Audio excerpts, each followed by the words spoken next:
নমস্কার বন্ধুরা, একটা প্রশ্ন মাঝে মাঝে করেছেন আমাকে অনেকেই। সেই প্রশ্নটার উত্তর আজকের এই ভিডিওতে দেব যে আপার প্রাইমারিতে যে 10% প্যারা টিচারদের কোটা রয়েছে, রিজার্ভেশন রয়েছে, সেইখানে কি প্রাইমারির যে প্যারা টিচার যারা তারাও বিবেচিত হতে পারেন? তো এই প্রশ্নের উত্তর আমি দেওয়ার চেষ্টা করব এবং এর নির্দিষ্ট উত্তর আছে। আশা করি আপনারা এই ভিডিওটি দেখলে সেই উত্তরটি পেয়ে যাবেন। আপার প্রাইমারির যে প্যারা টিচার রিজার্ভেশন রুল বা আপার প্রাইমারির যে রিক্রুটমেন্ট রুল, তাতে যে প্যারা টিচারদের রিজার্ভেশন রয়েছে সেখানে বলা আছে 10% টোটাল ভ্যাকেন্সির প্যারা টিচারদের জন্য রিজার্ভ থাকবে, 100 পয়েন্ট রোস্টারকে ডিস্টার্ব না করে। এবং সেক্ষেত্রে কিন্তু আপার প্রাইমারির প্যারা টিচার না প্রাইমারির প্যারা টিচার উল্লেখ করা নেই।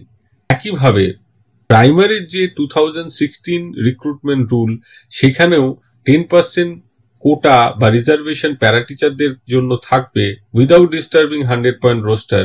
সেখানেও মেনশন করা নেই এই প্যারা টিচাররা আপার প্রাইমারির হবে না প্রাইমারির হবে।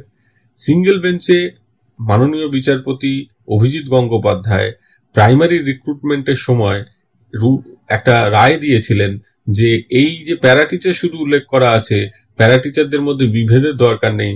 আপারেরও প্যারা টিচাররা বসতে পারুক প্রাইমারিতে এবং প্রাইমারির তো বসবেই। তো এই রকম একটা রায় যেটা ডিভিশন বেঞ্চে গিয়ে চ্যালেঞ্জ হয় এবং ডিভিশন বেঞ্চ তখন ম্যাট 2023 অফ 2022 সেখানে প্যারা টিচারদের যে ডিফারেন্স সেটা করেছিলেন। প্রাইমারি এবং আপার প্রাইমারি প্যারা টিচারদের 5টি বিষয়ের ভিত্তিতে পার্থক্য ছিল, কোয়ালিফিকেশনের পার্থক্য ছিল। প্রাইমারিতে মাধ্যমিক হচ্ছে শিক্ষাগত যোগ্যতা, আর আপার প্রাইমারিতে 300 নম্বর নিয়ে পড়া গ্র্যাজুয়েশন। টিচিং ক্লাস প্রাইমারিতে 5 পর্যন্ত, 1 থেকে 5, আপার প্রাইমারিতে 5 থেকে 8। রেমুনারেশনের ডিফারেন্স রয়েছে প্রাইমারি এবং আপার প্রাইমারি প্যারা টিচারদের, সেটা নিয়ে এখন কিছু নাই বা বললাম নির্দিষ্টভাবে। সিলেকশন প্রসেসে ডিফারেন্স আছে, প্রাইমারি প্যারা টিচাররা একটি পদ্ধতিতে সিলেক্টেড হয়েছিলেন, আপার প্রাইমারি প্যারা টিচাররা আরেকটি পদ্ধতিতে সিলেক্টেড হয়েছিলেন।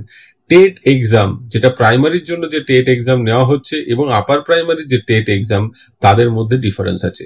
কোয়ালিফিকেশন প্রসঙ্গে এখানে একটি তাৎপর্যপূর্ণ মন্তব্য ছিল, A higher qualification is not necessarily a suitable qualification for post.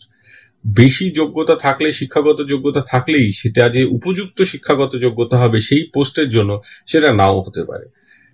এই বিভিন্ন যুক্তির ওপর ভিত্তি করে কিন্তু রায় যেটা হয়েছিল ডিভিশন বেঞ্চে, notification was issued in relation to primary school. Similar provision exists for upper primary school with different qualification. Both cannot be treated at par by reason the distinguishing feature mentioned above. অর্থাৎ ওপরে সব আলোচনা করলাম আমি, যে বিষয়গুলোর উপর ভিত্তি করে দুজনকে দুটি স্তরের পার্শ্ব শিক্ষকদের সমতুল বিবেচনা করা যাবে না, তাই প্রাইমারির পরীক্ষার ক্ষেত্রে কিন্তু আপার প্রাইমারি প্যারা টিচারদের 10% রিজার্ভ যে সিট, সেই রিজার্ভেশনের সুবিধা দেওয়া হয়নি। একইভাবে এই রায়ের উপর ভিত্তি করে আপার প্রাইমারিতেও কিন্তু প্রাইমারি টিচাররা বিবেচিত হবেন না। আশা করি ব্যাপারটা আপনাদের সামনে তুলে ধরতে পারলাম। সকলে ভালো থাকবেন, সুস্থ থাকবেন। ধন্যবাদ।